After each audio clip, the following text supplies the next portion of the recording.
ماشاءاللہ مسجد تعمیر کرنا یہ انبیاء کرام کی سنت ہے. کس کی سنت ہے؟ انبیاء کرام کی سنت. معمولی کام نہیں ہے مسجد کام تعمیر کرنا، مسجد بنانا یہ معمولی کام نہیں ہے. ماشاءاللہ اللہ جس کو چاہے اس کو یہ توفیق دیتا ہے، توفیق سے ہوتا ہے جس کے قسمت میں. ہمارے علاقے میں ایک مسلمان ایم ایل اے ہے، مسلمان ایم ایل اے کروڑوں پتی، لیکن وہ اب تک حج نہیں کر سکے.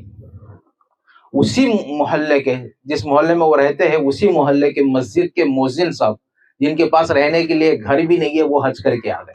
ماشاءاللہ سبحان اللہ سبحان اللہ.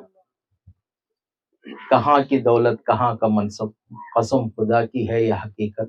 جنہیں بلایا ہے مصطفیٰ نے وہی مدینے کو جا رہا ہے. بے شک. تو یہ توفیق کی بات ہے. اربوں پتی کھربوں پتی بیٹھے ہوں گے، وہ چاہے تو اپنے پلے سے مسجد بنا دے، لیکن اللہ کو پسند ہے آپ لوگوں کی محنتیں اور آپ کی کوششیں. یہ میرے رب کو پسند ہے، اس لیے آپ سے یہ کام لے رہا ہے، آپ سے یہ کام لے رہا ہے. اور ماشاءاللہ جو دنیا میں اللہ کی رضا کے لیے مسجد بنائے گا، اللہ تعالی جنت میں اسے اس کا گھر بنائے گا. جو دنیا میں مسجد بناتا ہے، ایک روایت میں یہ ہے کہ تیتر کے گھونسلہ جو نا، تیترا چھوٹا مطلب پرندہ تیتر، اس کے گھونسلے کے مثال بھی اگر کوئی مسجد بنا دے، حالانکہ ہوتی نہیں، یہ سمجھانے کے لیے کہا گیا ہے کہ اس کے اگر حیثیت سے، اس کے حساب سے بھی اگر بنا دے مسجد، تو اس کے لیے جنت میں اللہ تعالیٰ مقام بنائے گا. یہ آخرت کی تیاری ہے. ماشاءاللہ اللہ رب العزت سے محبت کی ایک ثبوت ہے. حضرت ابراہیم علیہ السلام نے خانہ کعبہ کی تعمیر فرمائی. خانہ کعبہ کی تعمیر جب حضرت ابراہیم نے فرمائی تو آپ نے کعبہ دیکھا ہوگا، کافی اونچا ہے نا، کافی اونچی دیواریں ہے کعبہ کی. تو اس وقت تو ایسے مطلب ساز و سامان تو نہیں تھے کہ مطلب اوپر چڑھے جائے نیچے اتر جائے، ہے نا، ایسے تو کچھ سامان نہیں تھا. آج تو ماشاءاللہ یہ 150 منزلہ عمارتیں تعمیر ہو رہی ہے، لیکن اس وقت تو ایسا ماحول نہیں تھا. حضرت ابراہیم ایک پتھر پر کھڑے ہوتے تھے، وہی پتھر کام دیتا تھا. جب یہ چاہتے تھے بلندی پر اٹھنا تو بلندی پر وہ پتھر اڑا دیتا تھا، اور جب نیچے آنا چاہتے تھے وہ پتھر نیچے لے کے آتا تھا. تو حضرت ابراہیم نے جب کعبہ شریف کی تعمیر کر لی، جیسے ہم لوگ اپنے گھروں کو بناتے ہیں، گھر بنانے کے بعد کچھ ریتی بچ جاتی ہے، کچھ مٹی مطلب ہوتی ہے، کچھ پتھریں رہتی ہے، چکلا وغیرہ رہتا ہے، مطلب جو بھی سامان بچا ہوا تھا، اب وہ سارا کعبے کے تعمیر کے بعد جو سامان بچا ہوا تھا، تو اس کو دیکھ کر حضرت ابراہیم علیہ الصلوۃ والتسلیم نے اللہ عز و جل کی بارگاہ میں عرض کی، مولا اب میں اس کا کیا کروں، اب اس سامان کا کیا کروں جو بچا ہوا سامان. اللہ تعالیٰ نے حکم فرمایا کہ اس سامان کو جو جتنی مطلب پتھر اور ریتی جو بچی ہوئی ہے، اس کو جو ہے آسمان کی طرف اڑا دو، ہوا میں اڑا دو. حضرت ابراہیم نے ہوا میں اڑا دیا. تو جیسے ہی وہ سامان کو ہوا میں اڑا دیا تو وہ سارا سامان، وہ مٹی، وہ ریتی جو ہے پوری دنیا میں پھیل گئی، اور وہ مٹی جہاں جہاں تک پہنچی، مفسرین فرماتے ہیں جہاں جہاں وہ ریتی کے ذرات گرے وہاں وہاں مسجد تعمیر ہو کے رہے گی. تعمیر ہو چکی ہوگی یا تعمیر ہوگی. تو یہ گاؤں والے بھی خوش نصیب ہے کہ کچھ ریتی کے ذرات یہاں بھی گرے ہوں گے، ہے نا، ماشاءاللہ. تو یہاں بھی گرے ہوں گے، یہاں بھی مسجد تعمیر ہو رہی ہے. ہم مسجد بنانے والے، آج ہم لوگ جانتے ہیں نا، مطلب مسجد بنانے والے، میرا غالب گمان یہی ہے کہ ابھی جو گلپوشی کیے ہیں یہ شاید اسی گاؤں کے لوگ ہوں گے، یہی مطلب پیش ہوں گے ان کاموں میں، ماشاءاللہ، ہے نا. لیکن آج ہم ان کو جانتے ہیں، لیکن ایک دن یہ آئے گا کہ یہ نہیں رہیں گے، لیکن ان کا بنائی ہوئی مسجد اور ان کا کیا ہوا کام، ان کی نیکی رہ جائے گی، اور قیامت تک جتنے لوگ اس میں سجدہ کریں گے ہر سجدے کی نیکی انہیں ملے گی انشاءاللہ، ہر سجدے کا ثواب انہیں ملے گا، ہے نا. قیامت تک ہماری نسلیں در نسلیں آتی رہے گی اور یہ مسجد سے فیض پاتی رہے گی، اور اس کی فیض اور اس کی دعائیں ہم لوگوں کے لیے ہوں گی جنہوں نے یہ مسجدوں میں حصہ لیا۔ بڑے خوش نصیب ہے اس میں حصہ لینے والے۔ دین کے کام میں پیسہ خرچ کرنا، مال خرچ کرنا، یہ صحابہ کرام کی سنت ہے، انبیاء کرام کی سنت۔ ابھی 18 ذی الحجہ کو حضرت عثمان غنی رضی اللہ تعالیٰ عنہ کا عرس ہوا تھا، یوم شہادت 18 ذی الحجہ کو ہوا۔ عثمان غنی رضی اللہ تعالیٰ عنہ مالی اعتبار سے ماشاءاللہ نام ہی میں ہے عثمان غنی، ایسا مطلب دین کے لیے، اسلام کے لیے اتنا لٹاتے تھے۔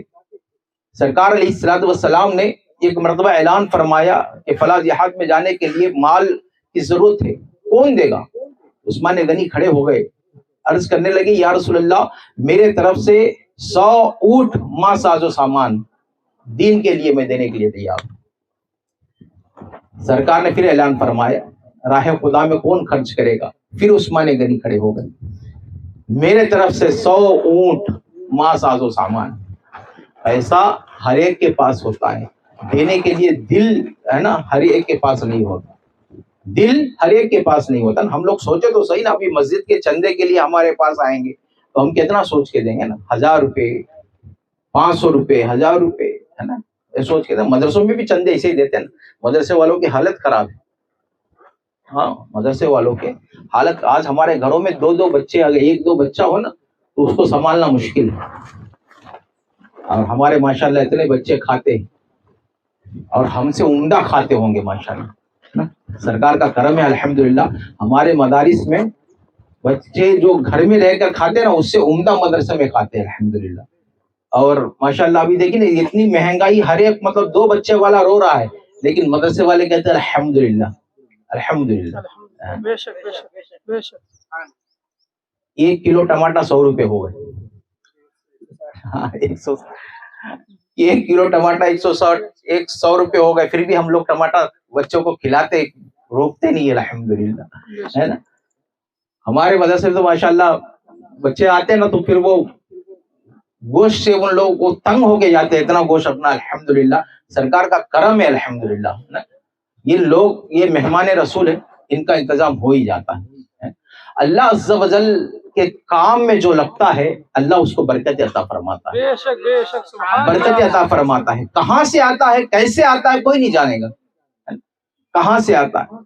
الحمدللہ ہم لوگ مدرسہ ہمارا مطلب سالانہ سال گزرنے سے پہلے کوئی نہ کوئی آ جاتا ہے، سارے بچوں کے لیے کپڑے بنوا کے چلے جاتا ہے۔ ہم سوچتے رہتے ہیں کہ شاید کوئی سا موقع مل جائے، لیکن الحمدللہ کوئی نہ کوئی آتا ہے، کہتا ہے ہم میرے طرف سے بنا دیتا الحمدللہ۔ تو یہ مسجد بنانے والے کبھی مطلب یہ پیچھے نہ ہٹے، وہ حساب لگا کے کہ میں اتنا خرچ ہو رہا ہے، کیسے آئے گا کیسے آئے گا کیسے آئے گا، دلانے والا میرا رب ہے۔ آپ بس اسباب پہ نہیں، مسبب الاسباب پر نظر رکھیں، بے شک بے شک۔ اللہ تعالیٰ اسباب پیدا فرمائے گا۔ کوشش کرنا ہمارا کام، کوشش کرنا۔ ہم لوگ اللہ کے بارگاہ میں شکر گزار ہونا چاہیے ہمیں کہ اللہ نے ہمیں یہ موقع عطا فرمایا کہ ہمارے ہاتھوں سے یہ کام ہو رہا ہے۔ اللہ چاہے کہ کسی سے بھی کروا دے، ہے نا، میرا رب چاہے تو آپ دیکھیں نا وہ کچھ علاقہ ایسا ہے، مطلب تلنگانہ کی طرف 4-5 علاقوں میں میں نے دیکھا کہ وہاں غیر مذہب والے انہوں نے مسجدیں بنائی، بہت غیر مذہب والے انہوں نے بہترین مسجدیں بنائی، پورے ماربل لگے ہوئے تھے ماشاءاللہ۔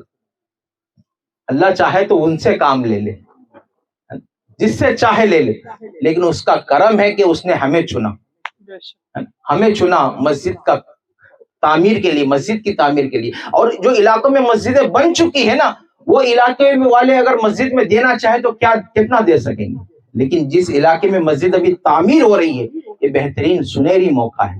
آپ کو تو چاہیے کہ بڑھ چڑھ کر اس میں حصہ لے اور اس مسجد میں تعمیر کے حصہ لے کر اللہ کی راہ میں خرچ کرنے کی سعادت حاصل کرے۔ حضرت عثمان غنی رضی اللہ تعالیٰ عنہ جب مدینہ شریف میں حضرت عثمان غنی نے دیکھا کہ یہودی جو ہے مدینہ شریف میں جتنا غلہ ہے سب خرید لیتے تھے۔ آج بھی بلیک مارکیٹنگ ہو رہی نا، اچانک 160 روپے ہو جاتا ہے، اچانک 10 روپے ہو جاتا ہے، بلیک مارکیٹنگ نہیں تو اور کیا ہے نا، اچانک مطلب 150-200 ہو جاتا ہے، 100 ہو جاتا ہے, اچانک 20 روپے 10 روپے ہو جائے گا کلو کا ریٹ. تو یہی مطلب اس وقت بھی ایسا تھا کہ وہ لوگ خرید لیتے تھے پورا غلہ سارا, مطلب غلہ گیہوں روٹی وہ مطلب جو بھی ماش وغیرہ جو بھی تھا خرید لیتے تھے, تیل وغیرہ خرید لیتے تھے, اور وہ کیا کرتے تھے جو ان کے مذہب والے ہوتے تھے ان کو سستے میں دیتے تھے اور مسلمانوں کو قیمت بڑھا کر دیتے تھے, قیمت بڑھاتے دیتے تھے. تو حضرت عثمان غنی رضی اللہ تعالیٰ عنہ نے دیکھا تو مدینہ شریف سے باہر ہی بہت دور جب غلہ آ رہا تھا وہاں تشریف لے گئے اور سارا غلہ خرید لیا. کیا کیا؟ سارا غلہ خرید لیا, سارا غلہ خرید لیا. یہودیوں کو پتا چلا کہ عثمان غنی نے غلہ خرید لیا. وہ سمجھ گئے یہ عثمان غنی بہت ہی ہوشیار کاروباری ہے, بہت مطلب دانا انسان ہے. تو ان لوگوں نے سوچا کہ چلو وہاں جاتے ہیں, وہاں سے ان سے خرید لیں گے, عثمان غنی سے ہم غلہ خرید لیں گے, پھر یہاں آ کر ہم لوگ دگنا گاؤں میں بیچیں گے. گئے حضرت عثمان کے پاس, کہنے لگے کہ آپ نے جتنا خریدا ہے نا سب ہم کو دے دیجئے, ہم آپ کو دگنا قیمت دیتے, دگنی قیمت دیتے. مثال کے طور پر آپ نے 1000 روپے میں لیا ہو, مثال 1000 روپے میں لیا ہو, ہم 2000 دے دیں گے. تو اس پر حضرت عثمان غنی نے کہا کہ نہیں میں اس سے زیادہ میں بیچوں گا, اس سے زیادہ میں. تو ان لوگوں نے کہا 3000 دے دیں گے, 4000 دے دیں گے, 1 کا 4, 1 کا 5 دے دیں گے. حضرت عثمان فرماتے گئے کہ میں اور زیادہ بڑھوں. یہ لوگ تنگ آ گئے, سب نے مشورہ کیا کہ یہ 5 گنا سے زیادہ. سب لوگوں نے مشورہ کیا, مغرب ہوتے ہوتے سب نے آخر آکار بڑھاتے بڑھاتے بڑھاتے 10 گنا تک پہنچ گئے. یعنی 10 1 روپیہ میں آپ نے جو خریدا, 1000 میں جو آپ نے خریدا, اس کو ہم 10,000 دیں گے. عثمان غنی فرماتے ہیں کہ میں اس سے زیادہ میں بیچوں. لوگ کہنے لگے کہ اس سے زیادہ تو اور کوئی خریدے گا نہیں, کوئی دے گا ہی نہیں آپ کو. اگر اس سے زیادہ کوئی دیتا ہے تو آپ دے دیجئے, اگر اس سے کم میں آپ نے بیچا تو ہم آپ سے جھگڑا کریں گے, کیونکہ ہماری قیمت ہو چکی تھی, ہم نے مطلب بات کر لیا ہے 10 کا. آپ اگر اس سے کم بیچیں گے تو یہ ہم سے دشمنی ہوگی, ہم آپ سے جھگڑا کریں گے. سب چلے گئے. عثمان غنی رضی اللہ تعالیٰ عنہ کی ثقافت دیکھیں ماشاءاللہ, مدینہ شریف سے جتنے مسلمان تھے سب کو بلایا, سب کو بلایا اور فرمایا جس کو جو چیز چاہیے وہ مفت میں لے کے چلے جائے. بے شک سبحان اللہ, مفت میں جتنا مطلب جو چاہیے غلہ لے کر چلے جائے. سارے لوگ غلہ لے کر چلے جائے. تو یہودیوں نے آیا اور کہا کہ آپ تو کہہ رہے تھے کہ 10 کا نہیں بلکہ اس سے زیادہ بیچو گے, آپ نے تو مفت میں دے دیا. تو عثمان غنی فرماتے میں نے مفت میں کہاں دیا, میں نے زیادہ بیچا ہے. اللہ کے راہ میں دینے کا 1 کا 700 گنا ملتا ہے. بے شک سبحان اللہ, 1 روپیہ اگر اللہ کے راہ میں دے تو اس کو 700 گنا ملتا ہے. تو مجھے اللہ کے راہ میں نے میرا غلہ 700 گنا میں دیا, یعنی 1000 کا 700 گنا. اللہ, راہ خدا میں خرچ کرنے والا واقعی پیارے بھائیوں, راہ خدا میں جو دیتا ہے, اللہ کی راہ میں جو دیتا ہے, خرچ کرتا ہے, اس کے توفیق سے, جس کو توفیق ملے دعا کرنا چاہیے کہ یا رب ہمیں دولت بھی دے اور عثمان غنی جیسا دل بھی دے. بے شک سبحان اللہ, دولت بھی دے, دل بھی دے. بہت سارے کے پاس دولت ہوتی ہے, دل نہیں ہوتا, نکالنے کے لیے وہ پریشان ہو جاتے, پیسہ نہیں نکال سکتے. لیکن ماشاءاللہ حضرت عثمان غنی صحابہ کرام کا یہ انداز تھا کہ سرکار کے فرمان پر قربان تھے. ایک صحابی تھے جو صبح صبح فجر کے بعد فوراً مطلب فجر کی نماز کے بعد گھر چلے جاتے تھے. فجر کی نماز ہوئی فوراً گھر چلے گئے. صحابہ اکرام نے سرکار کے بارگاہ میں عرض کیا یا رسول اللہ یہ نماز پڑھتے فوراً نکل جاتے. سرکار صلی اللہ علیہ وسلم نے ان کو طلب فرمایا اور ارشاد فرمایا کہ تم نماز پڑھ کر فوراً کیوں چلے جاتے ہو. دیکھیے صحابہ اکرام کا جذبہ دیکھیے ماشاءاللہ. وہ عرض کرنے لگے یا رسول اللہ میرے گھر کے قریب ایک یہودی کا گھر ہے اور اس کے گھر میں جو ہے یہ کھجور کا درخت ہے. فجر کے وقت کھجور وہاں سے گرتے ہیں اور وہ میرے آنگن میں آ جاتے ہیں. میرے بچے ہیں اور وہ اٹھ کر باہر آئے اور اس دوسرے کا مال کھا نہ جائے, اس وجہ سے بچپنے میں وہ معلوم نہیں بیچاروں کو لے کے کھا لیں گے. میں اس سے بچانے کے لیے صبح صبح چلے جاتا ہوں, جتنے درخت سے جتنے کھجور گرے سارے کھجور کو اٹھا کر میں اس کی یہودی کے گھر میں ڈال دیتا ہوں. اللہ, دیکھیے بچپن سے ہی بچوں کو کس طرح سے حلال اور حرام کی تمیز سکھا رہے ہیں بچپن سے, ہے نا. آج کوئی بچہ بولے کہ میں فلاں دکان پہ گیا اتنے کھجور کھا گیا تو شاباشی دے گا نا والد, اچھا کیا بیٹا کھا لیے, اچھا کیا, تھوڑے لا بھی لینا تھا ساتھ میں, ہے نا, یہ بولیں گے نا. لیکن ماشاءاللہ صحابہ کرام بچوں کو بچپن سے تربیت ان کی ایسی تھی کہ اسی لیے ان کی تربیت میں جو پانے والا بچہ ہوتا تھا کہ وقت کا غوث ہوتا تھا, قطب ہوتا تھا. آج ہمارے بچوں کی تربیت, اللہ اکبر, یہ بچوں کی ہماری تربیت صحیح نہیں ہو پاتی, اس لیے ہمارے بچے یہ ہم مطلب بڑے ہو نہیں پاتے. بڑے ہونے سے پہلے ہی ہمارا دماغ بڑا ہو جاتا ہے, ہماری سوچ بڑی ہو جاتی ہے, ہماری سوچ بڑی ہو جاتی ہے. موبائل تو آج ہمیں برباد کر چکا ہے, موبائل برباد کر چکا ہے. پہلے کے دور میں شادی ہوتی نا, شادی ہونے کے بعد ایک آدمی کو ڈھونڈتے تھے کہ دولہے کا سب سے بہترین قریبی دوست کون ہے, اور اس کو گائیڈنس کے لیے, رہنمائی کے لیے دولہے کے ساتھ رکھا جاتا تھا. وہ آدمی شادی شدہ ہوتا تھا, جس کو رہنمائی کے لیے رکھا جاتا تھا نا, وہ آدمی شادی شدہ ہوتا تھا اور دولہے کے ساتھ رہنمائی کے لیے رکھتے تھے کہ اس کو مطلب کچھ اگر مسئلے درپیش ہو تو تم اس کو بتا دیا کرو, کیونکہ ہر ایک کے ساتھ زوجین کے تعلق سے, ہر ایک کے تعلق سے, ہر ایک کے پاس نہیں پوچھ سکتا بندہ, اپنا جو دوست ہے اس کو پوچھے گا, ہے نا. تو وہ دولہے کے پاس رکھا کرتے تھے, دولہے کے ساتھ شادی کے وقت. دولہے کو مطلب یہ کہ شادی کے بعد کے معاملات کیا ہے دولہے کو نہیں پتا ہوتا تھا اس وقت. آج ہمارا 5-6 سال کا بچہ بتا دے گا شادی کے بعد کیا ہوگا. ہاں, 5-6 سال کے بچوں کو پوچھئے, پورا انفارمیشن ہے اس کے پاس. کیسے ہے؟ موبائل کی وجہ سے. موبائل ایسی لت ہے کہ بچے کو ایسا مطلب ہم نے بچوں کو دیا, ہاتھ میں جب دیا تو بچے کی مستقبل برباد ہو جائے گی, اور بچہ سمجھ بھی نہیں پاتا نا.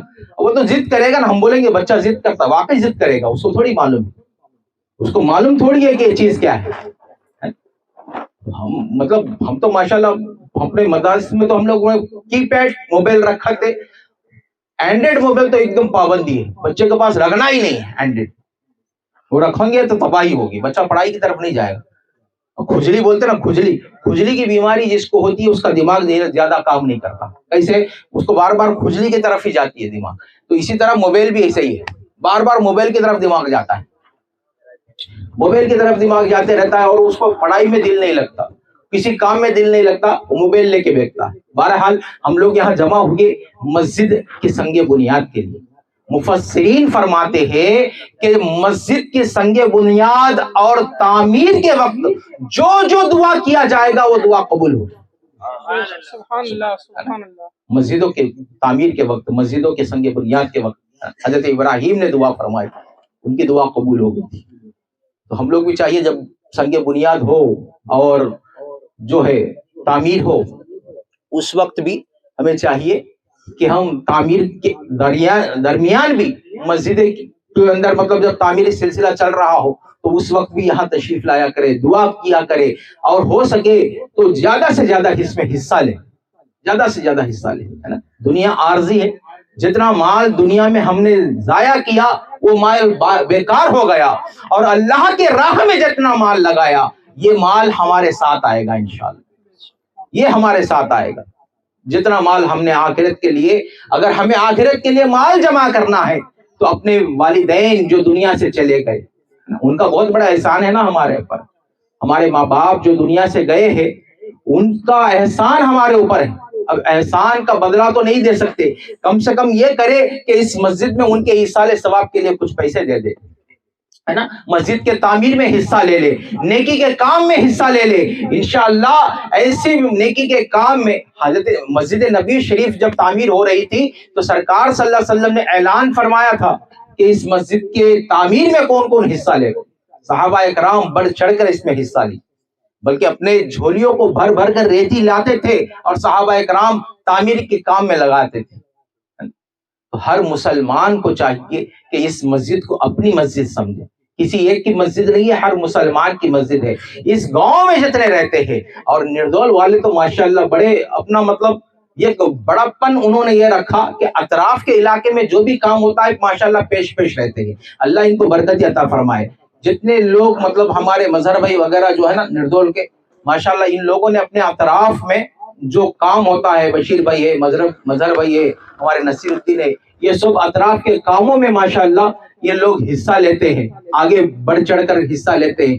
تو ان کی مطلب صدارت ہمیشہ اسی طرح قائم اللہ تعالیٰ رکھے، اور ان کی صدارت میں آپ سب مل کر انشاءاللہ مسجدوں تعمیر کرے. یہ مسجدیں انشاءاللہ کل ہمارے جانے کے بعد جو مسجد کا پابند کے ساتھ مصلی ہوگا نا، اس کے دنیا سے جانے کے بعد مسجد اس کے لیے روئے گی کہ یہ پابندی سے میرے پاس آیا کرتا تھا، آج دنیا سے چلے گئے. اللہ، مسجد اس کے لیے روئے، چاہے رشتہ دار روئے یا نہ روئے، دوست احباب روئے یا نہ روئے، مسجد اس کے لیے روئے گی. اور مسجد میں جا کر عبادت کرنا، اس کے دونوں جہان کی برکتیں اسے ملے گی انشاءاللہ. مسجدیں دعائیں دیں گی آپ کے لیے. آپ نے مسجد کو آباد کیا، مسجد دعا دے گی کہ یا اللہ جس نے مجھے آباد کیا تو اس کے گھر کو آباد کر. مسجد دعائیں دے گی. تو انشاءاللہ اللہ تعالی ہمیں نیک توفیق عطا فرمائے. وقت دامنگیر ہے کیونکہ مطلب 1 بجنے کو ہے قریب. دھوپ بھی پیچھے والے ماشاءاللہ دھوپ میں بیٹھے ہوئے، اللہ ان کو مدینے کی ٹھنڈی ٹھنڈی ہوائیں نصیب فرمائے. آمین آمین. تو ہم سب مل کر انشاءاللہ یہ نیکی کے کام میں حصہ لیں گے. اللہ تعالی ہمارا یہاں آنا اور اس نیکی کے کام میں حصہ لینا، یہ سب اللہ تعالی ہمیں قبول فرمائے، اسے ہمارے آخرت کے لیے اور نجات کا ذریعہ بنائے. وما علینا الا البلاغ المبین.